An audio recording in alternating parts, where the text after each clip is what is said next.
आज तो पूरे 100 रुपए की कमाई हो गई है। आज मेरा परिवार दाल चावल नहीं बल्कि रोटी सब्जी खाएगा। सूरज कंस्ट्रक्शन साइट पर ईंट धोने का काम करता था, जिसके उसे हर रोज 40 रुपए मिल पाते थे। लेकिन आज सूरज ने पूरे 100 रुपए कमाए थे। 100 रुपए जितनी कम कमाई को देखकर भी सूरज काफी ज्यादा खुश होता है और उन मिले हुए 100 रुपयों से थोड़ा सा आटा और सब्जी लेकर आता है। सूरज जैसे ही आटा और सब्जी लेकर घर आता है तो सूरज के घर वाले काफी ज्यादा खुश होते हैं। अरे वाह, आज पापा आटा और सब्जी लेकर आए हैं। इसका मतलब आज हमें दाल चावल नहीं खाने होंगे। माँ, जल्दी से हमारे लिए रोटी और सब्जी बनाओ ना। आज तो मैं पूरी 3 रोटी खाऊंगा। भगवान ने मेरी सुन ली। कितने दिनों से मैं प्रार्थना कर रही थी, लेकिन आज मेरी प्रार्थना भगवान ने स्वीकार कर ली। मैं बस जल्दी से आप सभी के लिए गर्मा गर्म रोटी और सब्जी बनाती हूँ। जमुना अपनी नंद निधि के साथ चूल्हे पर जल्दी से गर्मा गर्म रोटी और सब्जियां बनाती हैं। देखने में तो ये सिर्फ मामूली सी सब्जी और रोटी थी, लेकिन इस परिवार के लिए ये खाना किसी दावत के खाने से कम नहीं था। जैसे आज हमने ये सब्जी रोटी खाई है, कल भी हम इसी तरह सब्जी रोटी खाएंगे ना माँ? बेटा, अगर भगवान ने चाहा तो कल भी हम जरूर सब्जी रोटी खाएंगे, वरना जो रोज खाते आ रहे हैं वही खाना पड़ेगा। अब ये दाल चावल और नहीं खाए जा रहे हैं। मेरा तो मन बासी रोटी सब्जी खाने को करता है। दाल चावल तो अब गले से उतरना भी मुश्किल हो गया है। निधि और कौशल्या की बात सुनकर घर में सभी की आंखों में आंसू आ जाते हैं और उन्हीं आंसू के साथ वो सभी रोटी सब्जी खाते हैं। आज के समय में रोज के सिर्फ 40 रुपए कमाने वाला इंसान अपने इतने बड़े परिवार को क्या ही खिला सकता था। वो तो इस परिवार की किस्मत थी कि इनका नाम राशन कार्ड में था, इसलिए हर महीने इन्हें सरकार की तरफ से चावल और दाल मिल जाया करती थी, जिसके चलते ये पूरा परिवार हर रोज सिर्फ दाल चावल ही खाया करता था। और जब कभी कभी सूरज थोड़े बहुत पैसे कमा लेता था तो उसका परिवार आराम से सब्जी रोटी खा पाता था। ये क्या आलोक, तो आज भी ये दाल चावल लेकर आया है? अरे तेरे घर में कभी कुछ और नहीं बनता है क्या? हर रोज दाल चावल उठा कर ले आता है। हम तेरे घर के दाल चावल खाने पड़ते हैं और तू हमारे घर का अच्छा अच्छा खाना खा लेता है। आज के बाद तू हमारे साथ खाना नहीं खाएगा। आलोक की क्लास के सभी बच्चे हर रोज उसके दाल चावल लाने पर उसका काफी मजाक उड़ाते थे, लेकिन बेचारा आलोक भी अपने घर के हालातों से अच्छी तरह वाकिफ था, इसलिए वो किसी से कुछ नहीं कहता और चुपचाप से चावल खाने लगता है। ऐसे ही एक दिन, अरे मंजू दीदी, आप यहाँ, वो भी ऐसे अचानक? हाँ, यही पास से गुजर रही थी तो सोचा कि तुमसे मिलती चलूं। कौशल्या अपनी नंद मंजू को जल्दी से घर में ले आती है और घर पर बिठाकर पानी पिलाती है। अरे अब क्या सिर्फ पानी पिलाओगी या थोड़ी बहुत पेट पूजा भी करवाओगी? बड़े जोरों की भूख लग रही है। अपनी बुआ सास की बात सुन जमुना अपनी सास की तरफ देखती है और चूल्हे पर रखे हुए दाल चावल को प्लेट में डालकर ले आती है। पता है मंजू दीदी, मेरी बहू बड़े ही स्वादिष्ट दाल चावल बनाती है। खाकर देखिए, आपको भी बहुत अच्छे लगेंगे। तुम लोगों की इस दाल चावल से ज्यादा खाने की कुछ हैसियत भी तो नहीं है।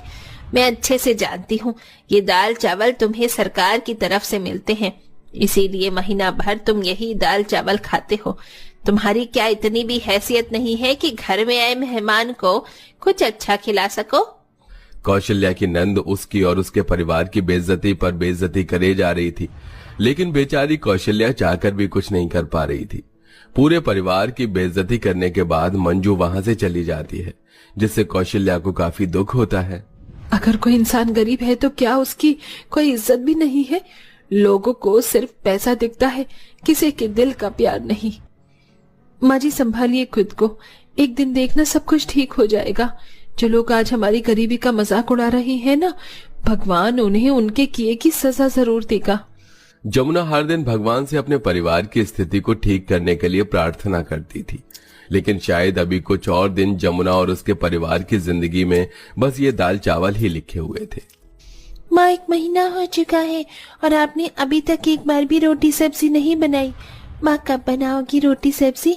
मेरा रोटी सब्जी खाने का बहुत मन कर रहा है। हाँ, जल्दी से रोटी सब्जी बनाओ ना। बेटा, अगर घर में सब्जी और आटा होगा तभी तो मैं तुम लोगों के लिए रोटी सब्जी बनाऊंगी ना। न जाने कब तक इन दाल चावलों पर ही हमें अपनी जिंदगी गुजारनी होगी। हर रोज दाल चावल खाने की वजह से पूरे परिवार को ठीक से पोषक तत्व नहीं मिल पा रहे थे, जिसके चलते सबका शरीर काफी ज्यादा कमजोर हो चुका था और इस कमजोरी का सबसे ज्यादा असर जमुना के तीनों बच्चों पर था। हे भगवान, अब तू ही कोई रास्ता दिखा, वरना मेरे बच्चों की हालत तो और ज्यादा खराब हो जाएगी। अगर मेरे बच्चों को कुछ हुआ तो मेरा भरोसा तुझ पर से हमेशा हमेशा के लिए उठ जाएगा। जमुना आंगन में बैठी मन ही मन भगवान से सब कुछ ठीक करने के लिए प्रार्थना कर ही रही होती है कि तभी जमुना देखती है कि कई सारी औरतें अलग अलग सामानों को इधर से उधर ले जाकर बेच रही होती हैं। कोई बर्तन बेच रहा होता है तो कोई खाने पीने की चीज, जिससे वो सभी औरतें ठीक ठाक पैसे कमा रही होती हैं। ये सब देख जमुना को एक आइडिया आता है और वो जल्दी से अंदर जाती है। माँ जी, हमें सरकार की तरफ से ठीक ठाक दाल चावल मिल जाते हैं। पूरा महीना खाने पर भी बहुत सारे दाल चावल बच ही जाते हैं, तो क्यों ना इन बचे हुए दाल चावल को बनाकर मैं बाहर ले जाकर बेचूं, इससे मैं कुछ पैसे कमा सकती हूँ। भाभी, आइडिया तो बहुत ही ज्यादा अच्छा है। अगर आप कहो तो मैं भी कुछ काम करना चाहती हूँ। वो सामने वाला बंगला है ना, उसमें एक नौकरानी चाहिए जो घर की साफ सफाई और खाना बना सके, और ये सारे काम तो मुझे आते हैं। आपके साथ साथ फिर मैं भी 2-4 पैसे कमा सकती हूँ।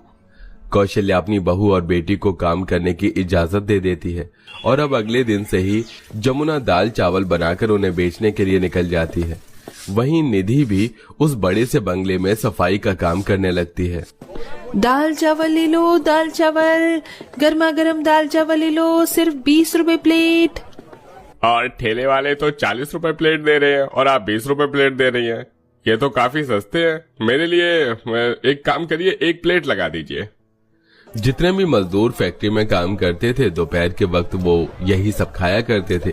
जहां एक जगह उन्हें ये दाल चावल 40 रुपए में मिल रहे थे, वहीं जमुना दाल चावल 20 रुपए में बेच रही थी, जिससे कई सारे मजदूर जमुना के दाल चावल के ठेले पर ही आया करते थे, जिसके चलते जमुना 20 रुपए करके धीरे धीरे पैसे जोड़ने लगी थी। वहीं निधि भी साफ सफाई करके ठीक ठाक पैसे कमा लेती थी और आज पूरे 1 महीने के बाद दोनों नंद भाभी पैसे मिलाकर पूरे परिवार के लिए पहली बार अच्छा खाना लेकर आती हैं, जिसे देख पूरे परिवार की आंखों में खुशी के आंसू आ जाते हैं। अरे वाह, आज खाने में शाही पनीर, मिक्स वेज, रायता, पुलाव, पराठे, खीर, पनीर की सब्जी, इतना सब कुछ है। मुझे तो पता ही नहीं था कि दाल चावल के अलावा भी इतना सब कुछ खाने के लिए होता है। माँ, अगर इनमें से खाना बच गया ना तो मैं सुबह लेकर जाऊंगा। फिर मेरे सभी दोस्त मेरे साथ लंच करेंगे और खुश भी हो जाएंगे कि आज मैं दाल चावल नहीं बल्कि अच्छा अच्छा खाना लेकर आया हूँ। हमारी हालत को देखते हुए मैंने कभी सोचा भी नहीं था कि मेरे मरने से पहले मुझे ये सब खाने को मिलेगा। जो इतनी मेहनत मजदूरी करने के बाद में नहीं कर पाया, वो तुम दोनों ने अपनी मेहनत से कर दिखाया। सारा परिवार अब बैठकर पहली बार इतना अच्छा खाना खा रहा था।